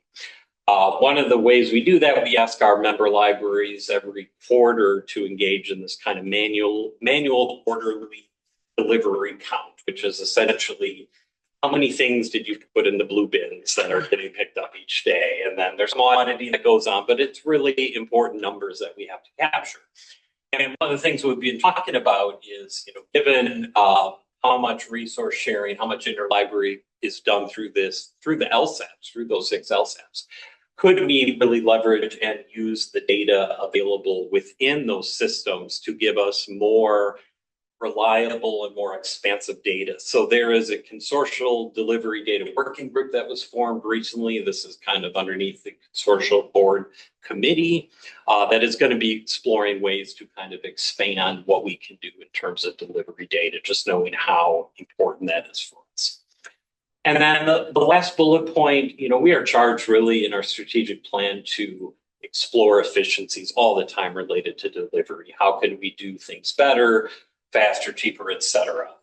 And as you see, including the potential for automation, Illinois Heartland Library System and Chicago Public Library utilize some form of automation. So is there an opportunity that we could, again, improve efficiencies through that? So we'll continue to look at that, as well as our route mapping and analysis. At one time, we had worked with GeoMark, which is a kind of department within Southern Illinois University that specializes in the use of geographic information systems, GIS. So always looking at, when we think about our routes that we drive each day, is there any sort of efficiencies or better routing? Always looking at that. So those are a few things on the delivery side that we'll be looking at in the year ahead. Okay, and then library programs and services, a few things. So we have several programs that we offer to save our members money, to extend their collections, and to broaden access to resources and really strengthen their service to libraries. So a few that I will highlight, and again, as I said before, these are all programs that you're going to learn a lot more about, but our Deals and Discount program really just leverages, the collective purchasing power of having 1,200 libraries and being able to negotiate discounting pricing on certain library products and services. And so, as you can see on the screen, just in the last year, we saved our libraries around $2.5 million through our deals and discounts program. We have negotiated discounts with around 50 different vendors and have discounted pricing on over 160 different products. So just for you as an individual library, if you've never looked at our deals and discounts page, I invite you to do that just to see what we have available. And there are things there for all libraries. And we're always looking at how we can best evaluate the metrics on how these programs are succeeding, really benefiting our member libraries. eRead Illinois, that's a statewide shared ebook and audiobook program. We have over 850 libraries right now that participate in eRead Illinois. Always look to kind of expand that and integrate more libraries. Some of you are probably aware of Baker and Taylor's very abrupt closure, and up until last year, we were using the Boundless platform for our eRead Illinois collection. We had to very quickly pivot. Project that preferred to have 18 months to do. We had to do it like weeks and months. And so it is still very much ongoing. So in the year ahead, particularly for K through 12 members, getting the Palace project, which is the application now that eRead Illinois collection exists on, making all the necessary changes to be able to integrate fully and successfully for our member libraries. Explore More Illinois, that is our cultural pass program that allows patrons of participating libraries to be able to receive free and discounted admission to things like museums and zoos and historical sites. That is a program that continues to grow. It is statewide and includes the Chicago Public Library. So looking for growth opportunities there. Find More Illinois, which is our sort of resource sharing platform that connects participating libraries, library catalogs to just kind of, again, further expand resource sharing in Illinois. We have maybe 90 to 100 libraries that are now part of Find More Illinois. And we're really looking to really grow our academic library participation. I know Gwen at Northern Illinois was really one of the first to kind of help with that. And now we're really having a lot more engagement with other academic libraries to bring those collections into Find More Illinois. And then finally, support for the Illinois State Library statewide database program, which is IRIS, which stands for Illinois Reliable Information Sources. So there was actually a press release that went out not long ago from the state office. These are, essentially databases and other online resources that anyone in the state of Illinois is able to utilize. And we are doing what we can, of course, to support that very important program, and also sort of through our deals and discounts and some of the other databases we offer for those libraries that are looking to use it really as a way to supplement. So that, again, is all kind of things that fall under our library programs and services. You'll hear so much more from Layla and her team on these, but a lot of things we're looking to do in the year ahead. Just a few more of these to share with you. So in relationship to equity, diversity, inclusion, and accessibility, we have invested in a lot of digital accessibility tools, both in terms of how we share that with members and how they can be compliant with what they need to be in terms of digital accessibility, but also how we at Rails are approaching this to make sure that we are compliant with the federal deadlines. We have sponsorship of accessibility, which is American Sign Language interpretation for Illinois Libraries Present, which is a program that is hosted by the Illinois Library Association and as funding provided by the Illinois State Library. It's virtual programming that public libraries can be a part of to get kind of nationally known authors and other speakers to speak about issues of importance to libraries. Continued EDIA focused training for Rails staff and members. Our continuing education programs continue, and we do also continue additional training. We do have some funding budgeted for work with a new consultant this year for staff training, so we're looking forward to the opportunity for that.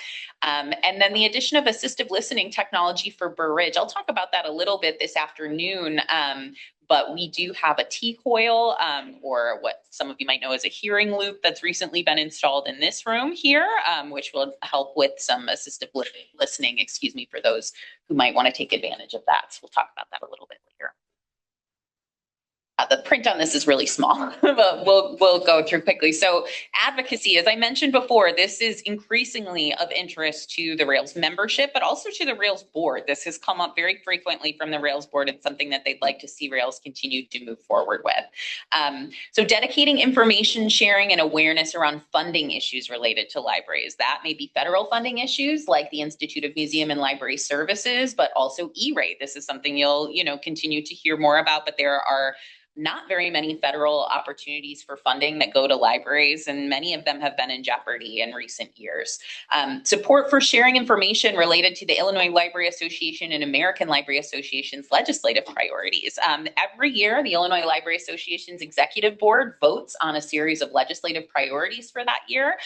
There is a committee through ILA called the Public Policy Committee. Emily Porter actually serves as a voting member on that committee. I serve as an ex officio, and we work on a lot of issues related to legislation that might affect libraries throughout the year. Can I say something about that? Of course. This is the time of year where anybody is welcome to submit their ideas for future legislation that we could be putting forward. And I think the deadline is August 3rd. If you need more information, just let me know. But the more the merrier. This is my first year on PBC, so I'm a little bit disappointed in the lack of suggestions. Still time. Thank you, Emily. The American Library Association also frequently shares legislative priorities. A lot of that is through their Show Up for Libraries program, but we also, in our board report every month, will have a little highlight on federal issues that you can pay attention to. Some of that is funding issues, like what we noted before, but there are other legislative pieces that are coming through that's really important for Illinois libraries to know about and very important for the board to know about as well. We do also, in addition to sharing with the board, we try to share issues on other communication platforms we have, like the Rails Minute. If you're not familiar with the Rails Minute, we do a monthly video podcast that just has about 5 to 10 minutes worth of material about the things Rails members may most want to know. You can also actually listen to it on any kind of podcast feed that you have if you prefer to do it that way. But it's just another way to continue to get these issues that are pretty complex distilled into a way that we think that the membership can grab in short pieces and decide on what to interact with. Similarly, the Illinois State Library and ISLE also have legislative efforts from time to time that we want to make sure that you're aware of, and we will continue to do that as well. We want to continue to support libraries facing intellectual freedom challenges through the Regional Response Team, which is a group that actually allows for, if a library in Illinois is facing an intellectual freedom challenge that they want support on, they can contact this regional response team. Joe was really involved with both the implementation and creation of it, and also its ongoing support, along with support from the Illinois Library Association, Illinois Heartland Library System. It's sort of divided into regional areas and volunteers who have volunteered to do a variety of activities. It might be coming to a board meeting, it might be writing an op-ed for their local paper, but it's meant to be people who are kind of locally in the community or locally representative of the geography to be able to support these libraries as they need it. Anything you'd add about the regional response teams, Joe? We also work with the Illinois State Library and Illinois Heartland Library System to find solutions for 1 million unserved in Illinois. This has been a long-standing issue. Many of you may have worked with or served on our Universal Services Committee, and while we have made incremental progress towards solving this issue, there's still a lot of work to be done. The Illinois State Library has communicated that they would like to have additional conversations about the unserved and the administrative rules in the coming year. So we're really looking forward to the opportunity to have those conversations. As I mentioned, I also serve as ex officio on the Illinois Library Association Public Policy Committee. I also serve on the ebook legislation subcommittee. You may have heard about some of the ebook legislation that it moved through the House this year and got kind of stuck in the Senate. We're hoping that in the veto session that's coming up in the fall that this will continue to move forward. But this was a very strong legislative effort from across Illinois. Be happy to share more with you as we go through the year. And then we have our own Rails Advocacy Committee that does a great deal of work, and we typically have outside speakers at each one of those meetings. They share share some of the biggest issues that are happening in advocacy. We also have a representative from the ISLE Advocacy Committee who presents a report each month or each time we meet. And so that's been a really great way to continue to share the importance of advocacy. And then just know that we do have some grants that we make available in support of our members. A few that I'll highlight. We have our My Library Is grants. These are grants that grew really out of our initiative through our communications department. And the purpose of the grants is really just to provide an opportunity and obviously funding to support that for libraries to focus on projects that help really tell their institution's unique story and increase visibility and just general support for libraries in general. I know in the last year, we awarded 26 grants to support 26 projects, just over $100,000. I imagine there might be folks in this room that have over the years maybe have received a My Library Is grant program super proud of. Continuing education grants.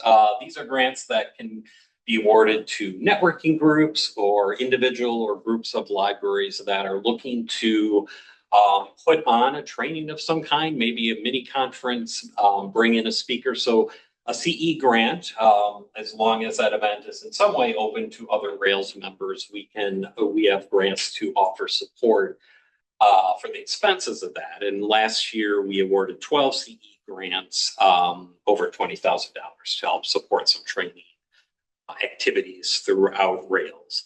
And then, of course, as Ann said, you'll learn more about LSAPs next month, but part of this is our support for a couple things: catalog membership grants, which help libraries, individual libraries, join one of LSAPs. It helps fund, among other things, some of the one-time startup costs associated with joining an LSAP. And I know over the last couple of years, we've helped through those grants 7 or 8 libraries be able to join LSAPs throughout Rails. And then the LSAP support grant, which is really providing funding annually to help support the operations and really kind of the long-term sustainability of Rails and our 6 LSAPs. And that grant funding is distributed using a formula based on a number of factors, but it is a good chunk. It is a good allocation of Rails funds that we use for these LSAP support grants. But the reason we do it is the LSAPs are so foundational to resource sharing, and so it really helps support the sharing and the interlibrary loan that exists throughout the state of Illinois. So those are 4 of what I would say are kind of primary grant programs. And then we do a lot with partnership across the state. That is the 4th goal in our strategic plan and as Jenny kind of mentioned during her introduction, it is really primary to make sure that we work with all of these folks that are working towards Illinois libraries. So this is just a list of some of those opportunities.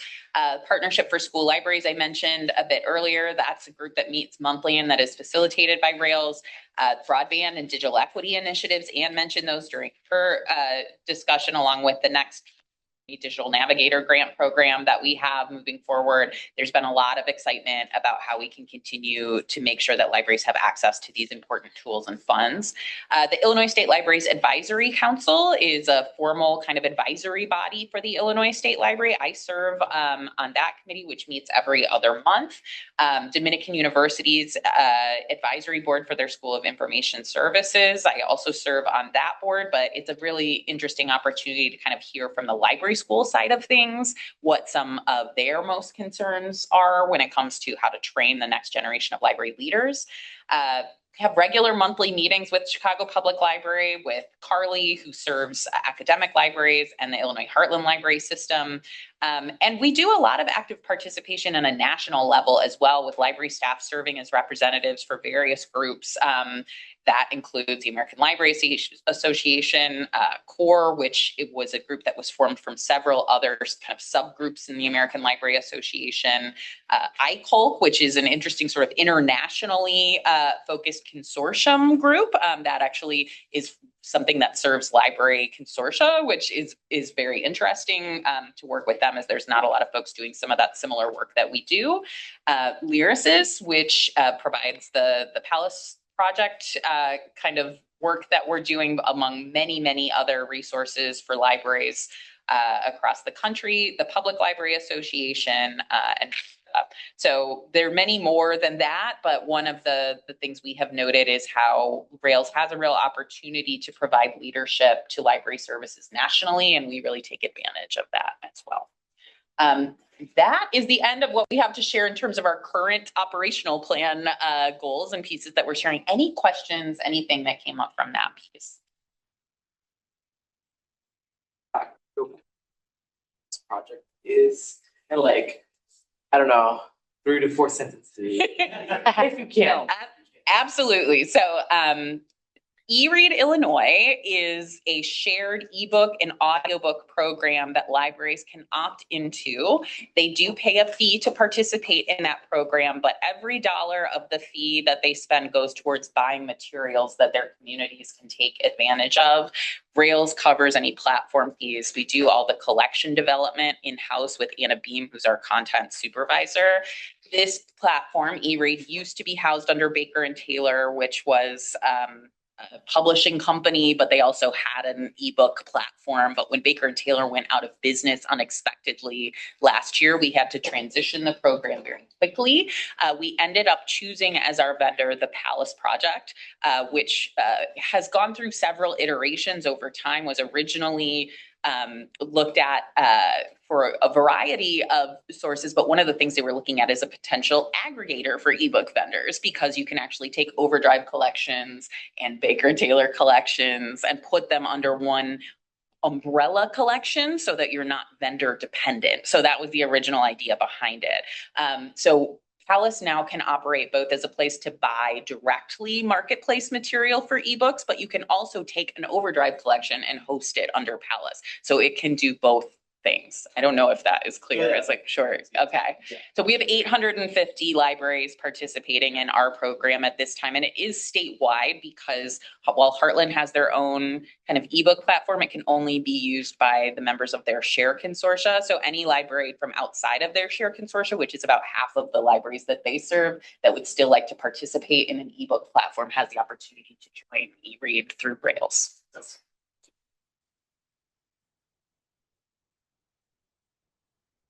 Other questions? I don't think I realized that half of Heartland isn't in Heartland's.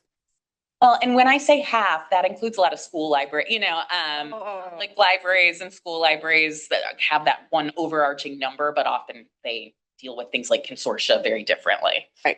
Okay. So what did Heartland do when Baker and Taylor went belly up? Heartland is under a different vendor. So they work with Cloud Library, which is owned by OCLC. But that is one of the challenges that they have for school libraries. Yeah.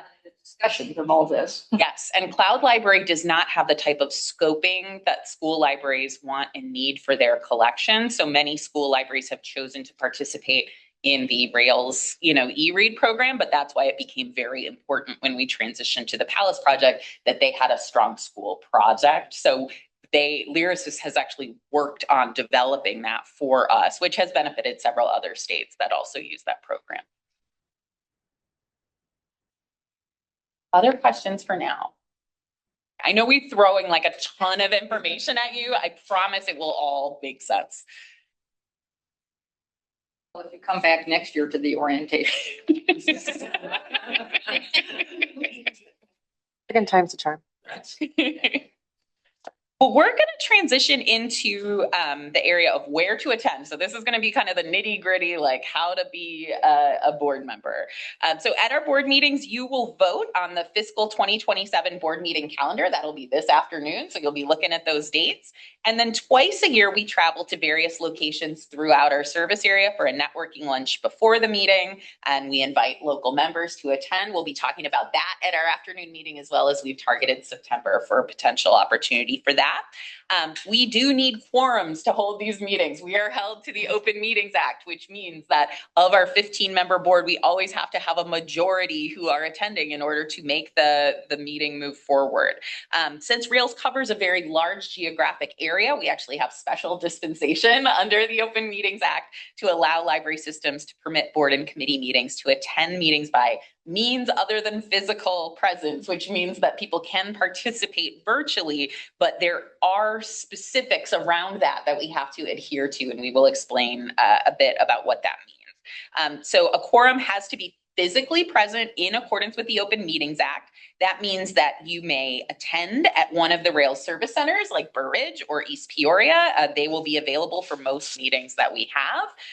The second option is that you can attend via Zoom from a publicly accessible room at your public building. Now, not all of you may work in a public building or represent a public building, but if you do, the room must have audio access so the public can attend the meeting as well, and the agenda must be posted at the location at least 48 hours before the meeting. Our administrative team can work with you very closely if you're interested in taking advantage of that option. You can see on the screen today, if you participate virtually, your face would be on the screen as this room is talking. There are plenty of people who do or have taken advantage of that, but we also have a large contingent that it does choose to attend in person here at Burr Ridge.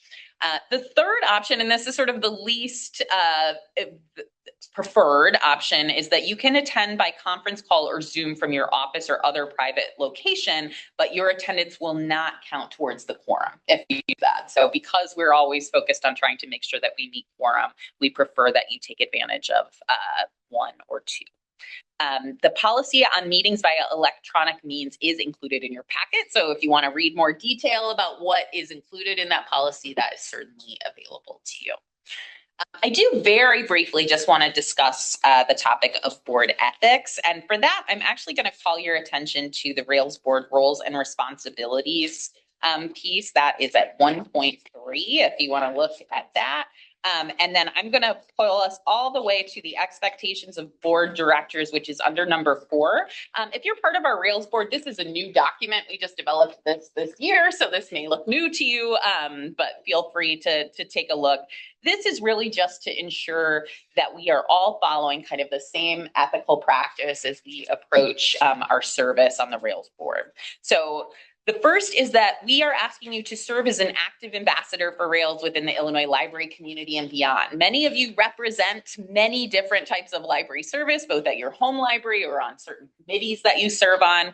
We would love for you to share what's happening at Rails with those other communities and continue to share and talk about it. People have done that in many different ways. Some people are like LinkedIn mavens and they share a ton of information through social media. Some are really involved with the listservs and they will post what's happening with Rails in the listservs that they're involved with. Some people just talk to a lot of folks and they make sure that they're aware of the things that are. That's a great way for you to do that. We want you to prepare for and participate in regularly scheduled board meetings, whether in person or virtually. The system board may, by majority vote, declare a director position vacant if the director fails to attend 2 board meetings in an unexcused manner during this year. What that means is if Stacy's reaching out to you and asking if you're going to be available at a meeting, if you're not available, just let us know. That's an excused absence. But if you don't let us know, that would be what's called an unexcused absence according to our bylaws. And if someone was to miss 2, they may not continue on the board in a coming year. This has not come up very often at all. It's just something we want to make sure everybody's aware of.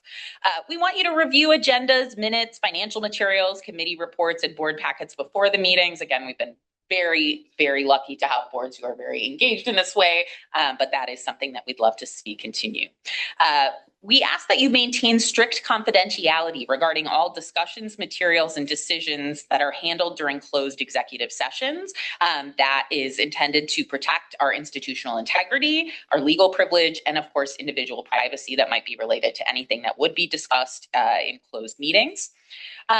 This is an important one. We want to recognize that authority resides solely with the board as a whole rather than individual directors, meaning that members should support the final decisions of the board, even if it wasn't maybe someone's individual focus, But if the board has reached a decision, we want board members to avoid acting or speaking on behalf of the organization unless explicitly authorized. And that would be, for instance, the board president might speak on behalf of the board, but we don't ask individual board members to do so.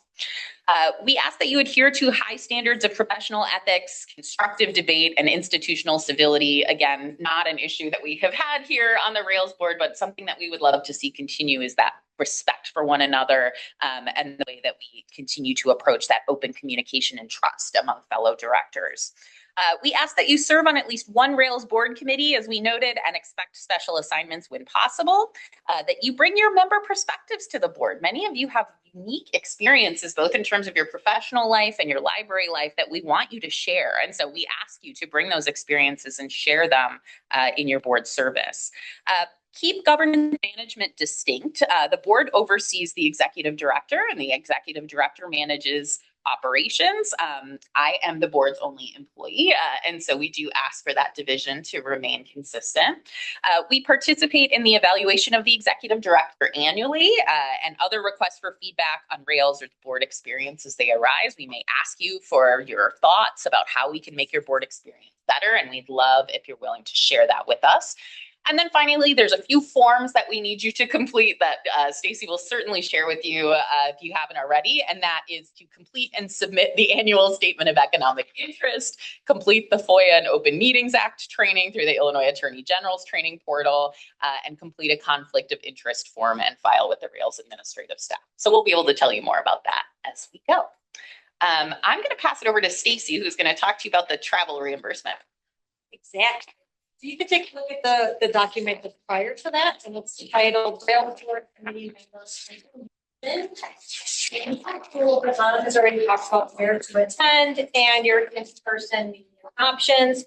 So travel reimbursement form, I emailed it to you, and then, thank you to Megan, mentioned that the federal government has updated the mileage. So we have a new one that I'm going to send to you after today or Monday.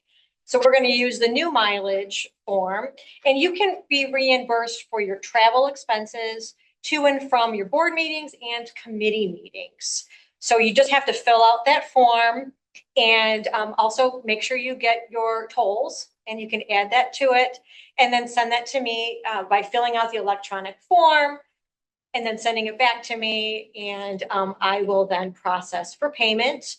It happens pretty quickly. It goes back into the rotation with Sharon's team, and they will mail you a check. So make sure that all the information is filled out with your address and all of your information, and then sign the document electronically. I have a question. Yes. Two questions, actually. Presumably all of the staff are paid by direct deposit. Is it a possibility in the future that board members could be reimbursed via direct deposit instead of paper checks? Through payroll, but the reimbursement process happens separately through our accounting system.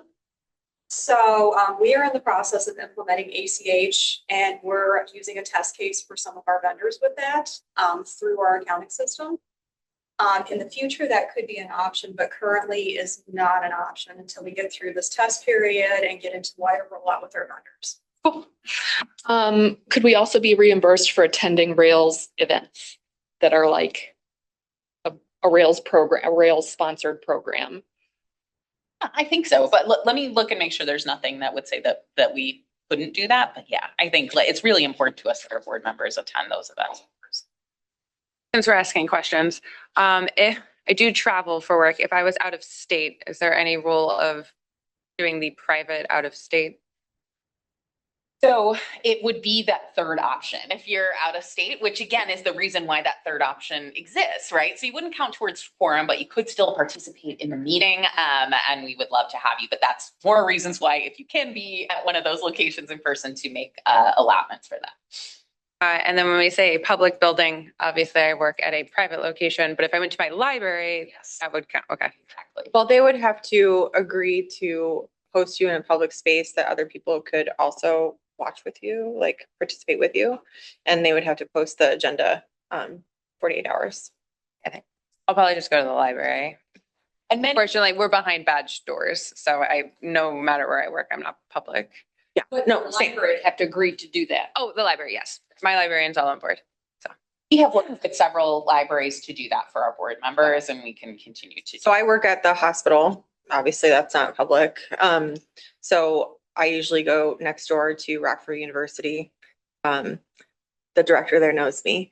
And lets me use public room. See, okay, thank you.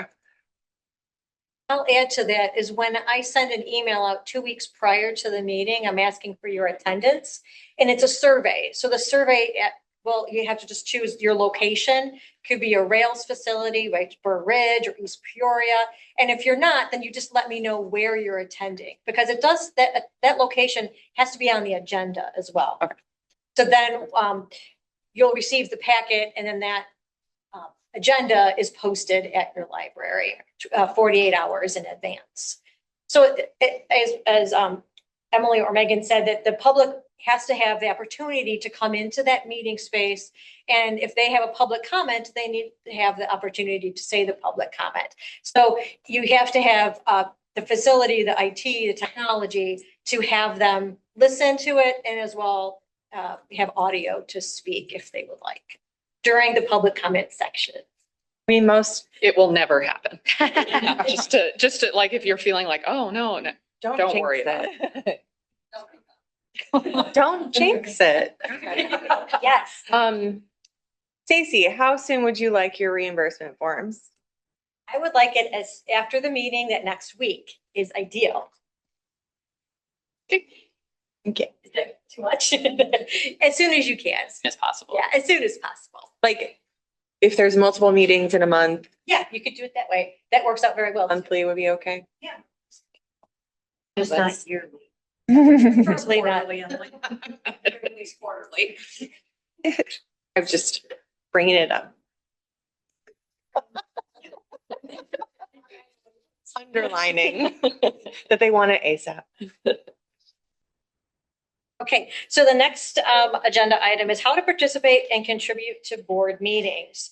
So if you are a committee chairperson, there's an annotated agenda that is supplied, which is a script that helps to run the meeting. And anyone within a meeting is welcome to do the motions. So we have a motion and we have a second. So that's also a way that you can participate is when we ask for the motion is to step up and do the motion, step up to do the second. But I'm not on every single motion. Or I'm not.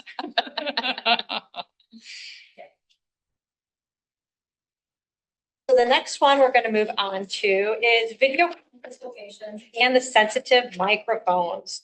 As we had said, we do have Burr Ridge and East Peoria, and that is considered as an in-person towards quorum.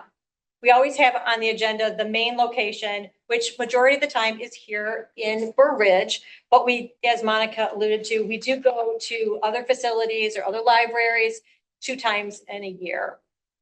And of course, you're welcome to go to those locations and reimbursement applies.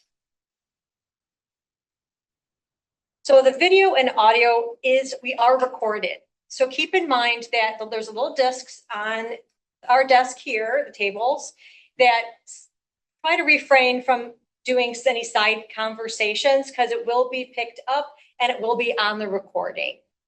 We also have our meetings are live streamed so that it's live and a lot of our members will be on live stream and they can hear your conversations. So please just keep that in mind. Or turn it off, and so if you want to mutter something. I think I often do. if you hit mute, they all mute. You can't. You They're can't not just mute separate. one.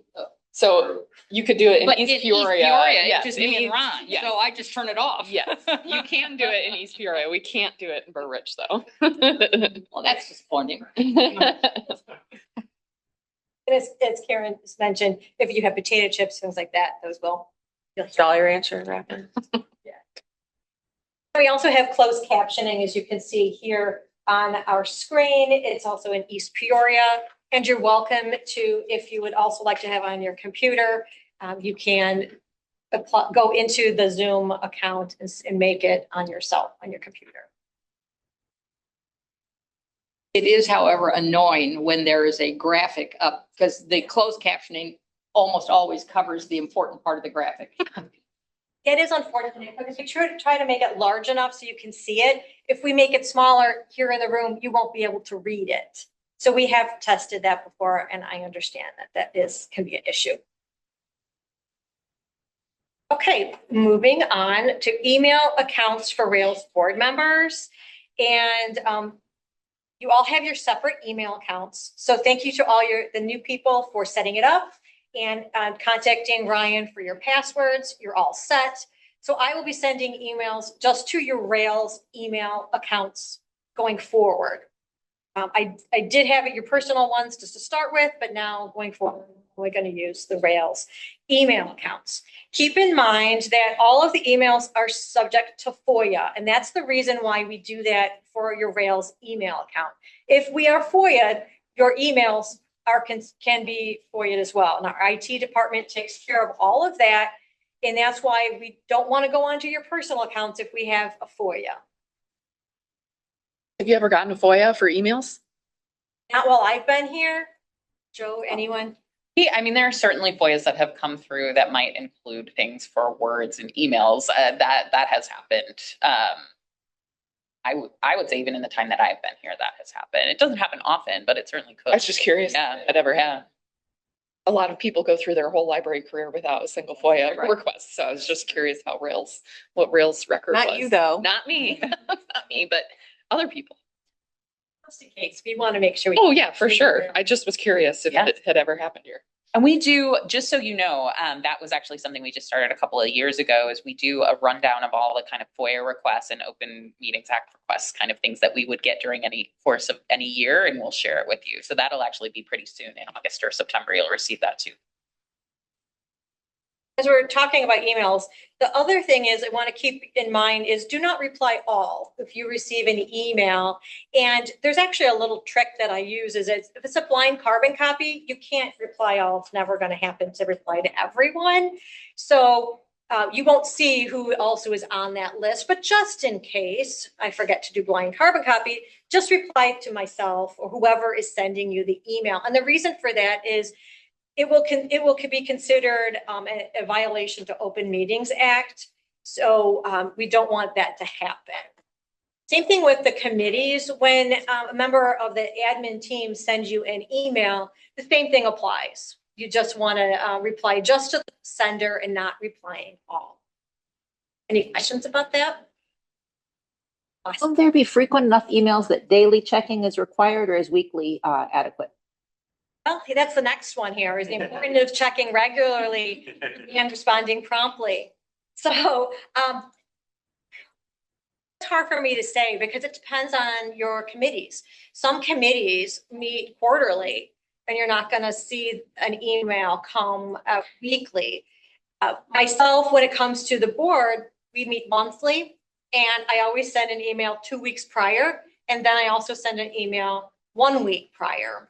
And the 1 week prior email is going to be the packet, a Zoom link if you're going to be participating in a different location. And of course, the all important lunch link here in Burridge. So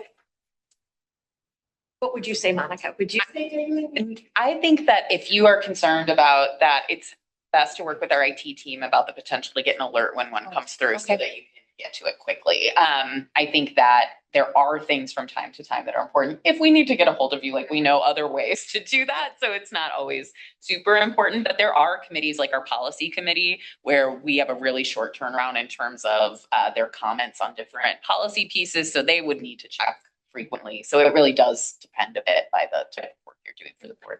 Jenny, I had this problem last year and I was like probably the worst board member in it for Stacy, but I figured out how to have my work email silenced on my Outlook and have a second profile on my Outlook for the Rails board, and that dings at me because I was like, I'm not turning on the notifications for my work because that's like constant.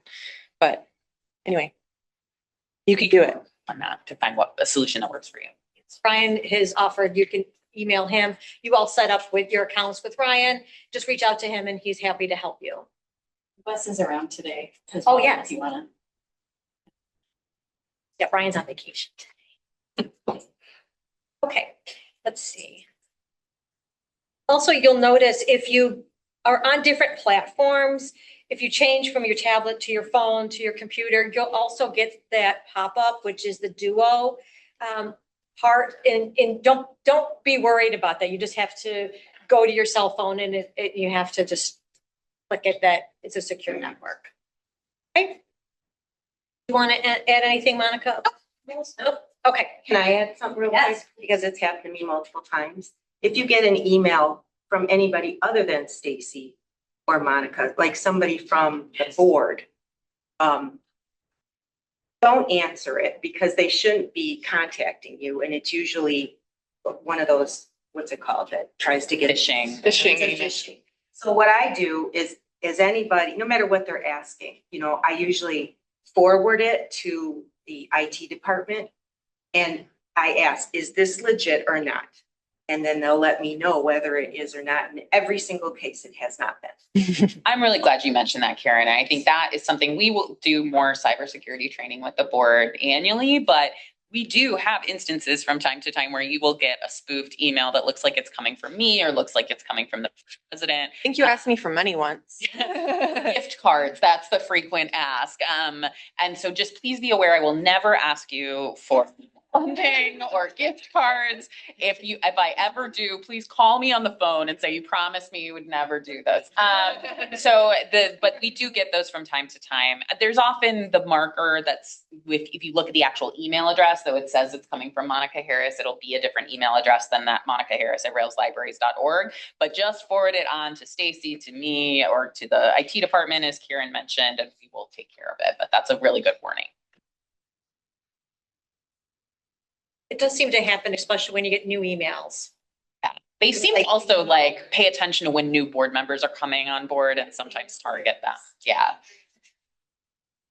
We tell our staff the same thing happens. Yep. When you generate a new email address, it seems to be a trigger.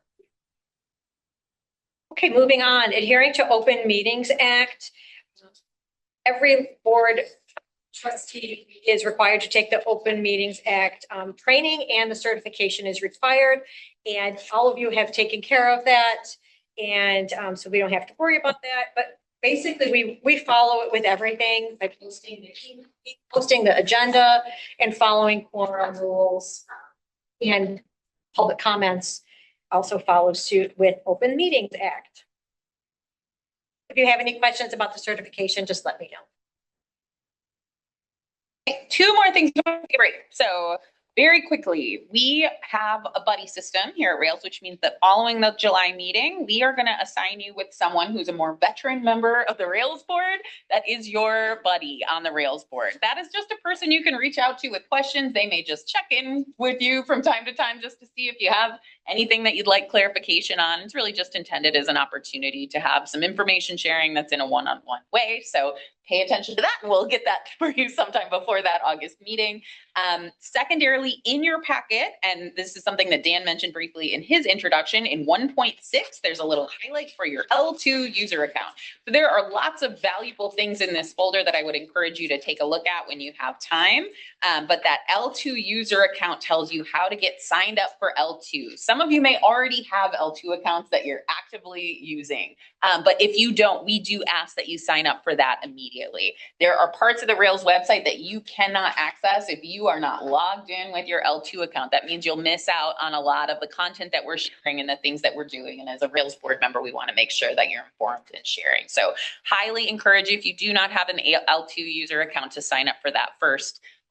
That's something I would really like you to do.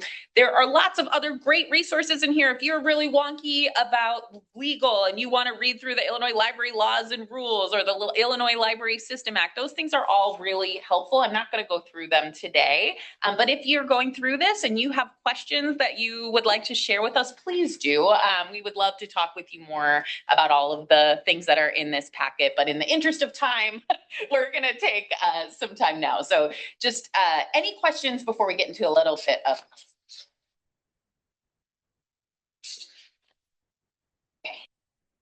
Immediately following the adjournment of this meeting, we're going to take a little bit of a break.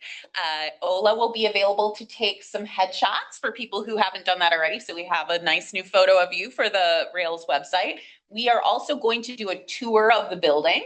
Anyone is welcome to join, but we especially want to encourage our new trustees who might be new to the building to accompany us on the tour. Joe Philippek is going to do the tour maybe around 11:50. What do you think? Yes. Okay. It might be a stretch for it to last 5 minutes. So. But yeah, it's. And then we will have lunch available for you and some cake to follow to celebrate our 15th anniversary before we get started with the business meeting at 1 o'clock. Give it to Gwen to have us adjourn. Well, thanks. That was a lot of great information for everyone, especially the new people. I hope it wasn't too scary. And thanks, Monica and Joe and Stacy and all the other Rails staff members that are here.